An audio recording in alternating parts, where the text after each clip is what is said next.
आज मुख्यमंत्री डॉक्टर मोहन यादव जी की अध्यक्षता में कैबिनेट की बैठक संपन्न हुई है।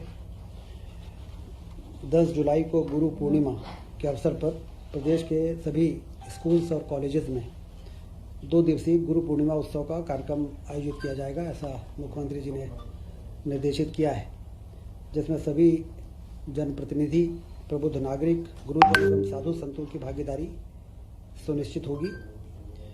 हम सब के लिए जैसा कि आप जानते हैं कि कुलपति को कुलगुरु के नाम का जो दर्जा मुख्यमंत्री जी ने दिया था, जवाहरलाल नेहरू यूनिवर्सिटी ने भी उसको अडॉप्ट किया है और कुलगुरु का नाम कुलपति की जगह स्थापित किया गया है। रक्षाबंधन पर लाडली बहनों को 250 रुपये की वित्तीय सहायता की राशि की वृद्धि होने वाली है।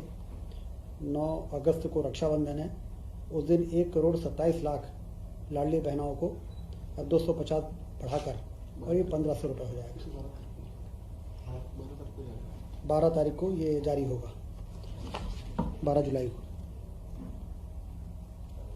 निषाद राज सम्मेलन का आयोजन होने जा रहा है। 10 जुलाई को निषाद राज जयंती में निषाद राज सम्मेलन होगा, जिसमें मत्स्य पालन के क्षेत्र में कार्यरत व्यक्तियों के कल्याण के लिए योजनाएं वहां पर घोषित होंगी। इस सम्मेलन में पारिश्रमिक दरों में वृद्धि, बोनस वितरण, विश्राम हेतु जलाशयों के किनारे प्लेटफॉर्म की स्थापना एवं 5 करोड़ की लागत से आधुनिक केवट प्रशिक्षण संस्थान की भोपाल में स्थापना की जाना प्रस्तावित है। ये माझी और केवट समाज निषाद राज से सम्मेलन और निषाद राज जयंती के अवसर पर एक बड़ी सौगात इस समाज के लोगों को मिलेगी। विजन डॉक्यूमेंट 2023 से 28 के बीच में सभी विधायकों को बना के तैयार करना है अपने क्षेत्र का एक समग्र विकास की योजना। उसमें प्रभारी मंत्री अपने प्रभार जिलों में जाएंगे और विधायकों के साथ बैठक करके उनसे चर्चा करके और उनके सभी के विजन डॉक्यूमेंट बन जाएं और उस विजन डॉक्यूमेंट के आधार पर आने वाले अनुपूरक बजट में बजट का प्रावधान हो सके, जिससे विकास के काम जो चल रहे हैं वो लगातार चलते रहें। 2028 में सारा विजन एक तरीके से कंप्लीट हो सके, ऐसा मुख्यमंत्री जी ने निर्देशित किया है। लुधियाना में मध्य प्रदेश में निवेश के अवसरों पर इंटरैक्टिव सत्र हुआ है 7 जुलाई को। 400 से अधिक उद्योग प्रतिनिधियों ने इसमें हिस्सा लिया। 15,606 करोड़ के निवेश प्रस्ताव प्राप्त हुए हैं। 20,275 से अधिक रोजगार सृजित होने की संभावना है। मुख्यमंत्री जी की विदेश यात्रा प्रस्तावित है 13 से 19 जुलाई, दुबई और स्पेन की। इसमें व्यावसायिक बैठकें होंगी, विभिन्न कंपनियों के साथ 1-to-1 मीटिंग होगी। इस भ्रमण का उद्देश्य प्रमुख क्षेत्रों में निवेश प्राप्त करना, प्रौद्योगिकी हस्तांतरण, अंतर्राष्ट्रीय बाजारों तक पहुंच बनाना, रोजगार के अवसर सृजित करना एवं अंतर्राष्ट्रीय संबंध स्थापित करना और वैश्विक निवेश की तमाम संभावनाएं जो हैं वो उस पर चर्चा होना है। जैसा कि हम सब देख रहे हैं कि डॉक्टर मोहन यादव जी जब से उन्होंने कार्यभार संभाला है, रीजनल इंडस्ट्रियल कॉन्क्लेव से लेके ग्लोबल इन्वेस्टर समिट और अब लगातार इंटरेक्टिव सेशंस, विदेश यात्राओं में जाके और मध्य प्रदेश के ब्रांडिंग करना, मध्य प्रदेश की पोटेंशियल को बताना, इसके बहुत अच्छे परिणाम सामने आ रहे हैं। उसी कड़ी में ये विदेश यात्रा भी काफ़ी लाभदायक साबित होगी। 13 जुलाई से 19 जुलाई, दुबई और स्पेन। BRTS हटने से बहुत अच्छे परिणाम सामने आए हैं। भोपाल जनवरी 2024 में मुख्यमंत्री जी ने BRTS को हटाने का निर्णय लिया था, आम भावनाओं और जो मांग थी, और उसके जो रिजल्ट आए हैं, हादसे में, एक्सीडेंट्स में 51% की कमी आई है और मौत में 70% की कमी आई है। तो कंजेशन के कारण और ट्रैफिक के कारण जो दुर्घटनाएं होती थी, ये एक महत्वपूर्ण सकारात्मक परिणाम कैबिनेट के एजेंडे में अब आया है। कैबिनेट के पहले जो ऐसे महत्वपूर्ण विषय पर चर्चा होती है, उसकी भी जानकारी आपको देने से वो पूरा एक शेयर हो जाता है। जो घटनाक्रम पिछले दिनों में हुए हैं उसकी भी चर्चा होती है कैबिनेट में और फिर हम एजेंडे में आते हैं। तो जो चर्चा होती है वो भी आपके साथ शेयर करना, क्योंकि कभी कभी आप लोग पूछते हैं कि इसके अलावा और क्या बात हुई है। तो पहले हमें बता देना, ठीक है।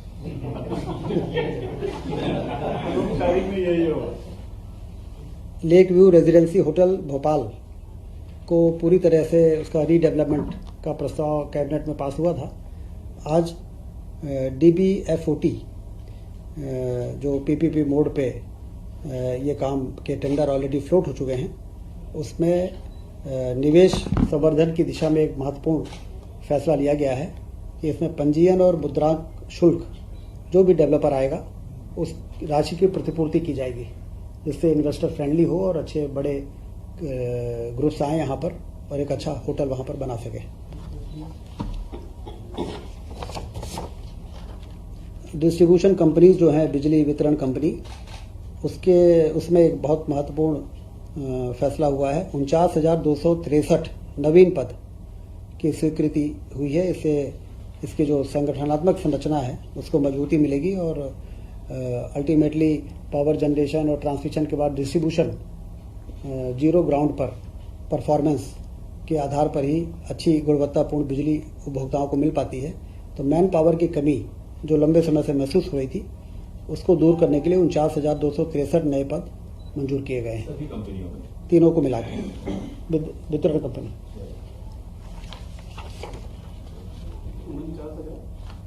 49,263 ये नए पद हैं और अब नियमित पद इनको मिला के 77,298 हो जाएंगे। ये रेगुलर पद। और इस बीच में जो कुछ संविदा और आउटसोर्स वाले हैं वो माइनस हो जाएंगे और ये एडिशनल रेगुलर पद आ जाएंगे।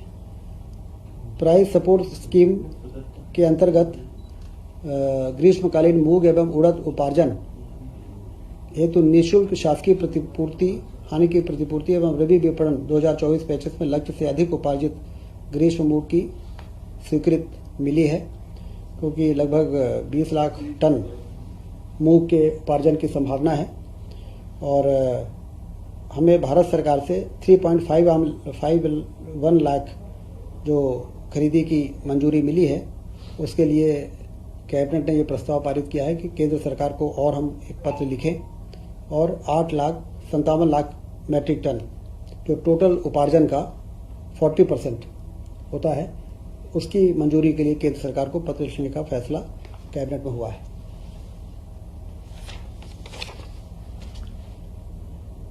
तो 20% होता था, 25 होता है, 25%।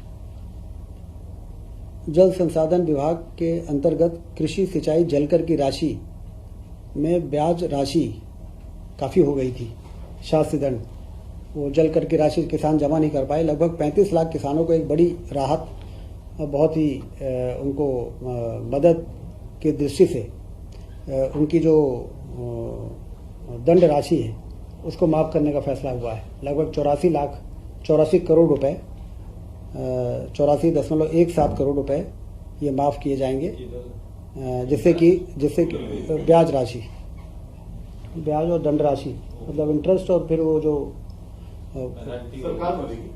सरकार भरेगी। अब उनको सिर्फ मूल राशि भरना पड़ेगा। तो और 31/3/26 तक ये योजना की रहेगी। एक साल के अंदर सभी किसानों को ये मौका दिया जा रहा है, लगभग 35 लाख किसान हैं, कि वो इस योजना का, समझौता योजना का लाभ उठाएंगे और अब उन पर न तो कोई ब्याज और न ब्याज पर दंड पूरी तरह से माफ़ कर दिया जाएगा। एक बड़ी राहत है, 84.17 करोड़ रुपए माफ़ हो रहे हैं। कैनाल का पानी यूज करते हैं, कैनाल का पानी यूज करते हैं, ये पूरी तरह माफ, ब्याज और दंड राशि वो काफ़ी हो जाती है, ऑलमोस्ट डबल है। मार्च 26 तक ये योजना लागू रहेगी, लोग इस बीच में जमा कर सकते हैं। तो अभी जो पैसे भरेंगे उसमें माफ हो जाएगी पूरी। कैबिनेट ने फैसला कर दिया है। भारतीय स्टाम्प अधिनियम के अंतर्गत मूल्य सूचकांक में परिवर्तन के परिप्रेक्ष्य में कतिपय संव्यवहारों पर देय शुल्क के संबंध में विशेष प्रावधान किया जाना प्रस्तावित हुआ है। इससे लगभग 212 करोड़ का राजस्व प्राप्त होगा। ये जो अधिनियम है उसके संशोधन पर मंत्रिपरिषद ने फैसला किया है।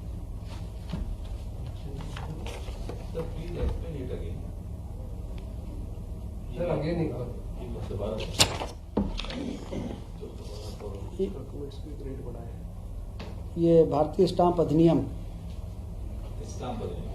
अधिनियम में संशोधन विधेयक का कैबिनेट ने अप्रूवल किया है। इससे लगभग 212 करोड़ का राजस्व प्राप्त होगा। इसके मूल सूचकांक में परिवर्तन के परिप्रेक्ष्य में कतिपय समव्यवहारों पर देय शुल्क के संबंध में विशेष प्रावधान किया जाना प्रस्तावित है। अब ये डिटेल जब आएगा तो आपको और एक्सप्लेन किया जाएगा।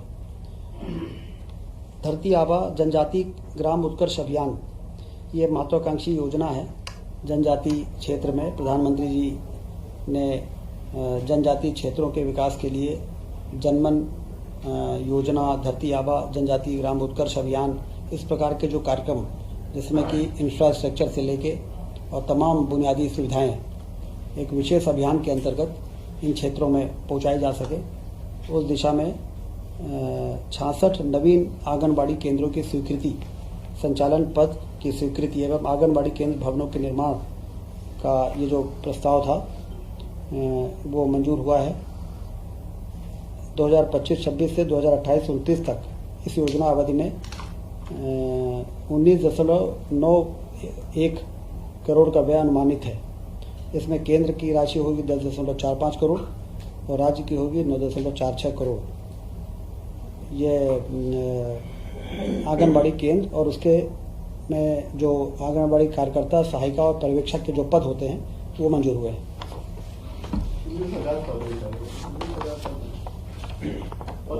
66 केंद्र हैं, 66 आंगनबाड़ी कार्यकर्ता, 66 ही आंगनबाड़ी सहायिका और 2 पर्यवेक्षक, सेंटर के साथ साथ मैन पावर।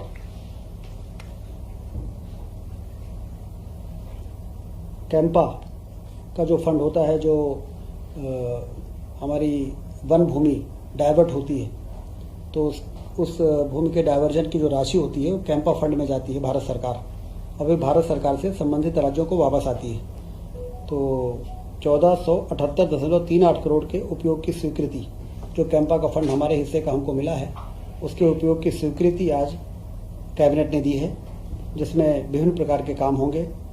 वृक्षारोपण, लैंडस्केप के आधार पर बिगड़े वनों का सुधार, नदियों के पुनर्जीवन, जल ग्रहण क्षेत्र के वनीकरण, मृदा एवं जल संरक्षण के कार्य, ग्रामीणों की आजीविका, ग्रामों की सीमा से लगे वन क्षेत्रों में बांस प्रजाति सहित वृक्षारोपण, वन्य प्राणी संरक्षित क्षेत्र के गांवों में स्वैच्छिक विस्थापन, बफर क्षेत्र सहित संरक्षित क्षेत्रों में रहवास का विकास, नगर वनों की स्थापना, वन एवं वन्य प्राणी संबंधी अधोसंरचना सुदृढ़ीकरण एवं ग्रामीणों की क्षमता विकास, ये सारे कार्य हैं जो ऑलरेडी उसमें नोटिफाइड होते हैं।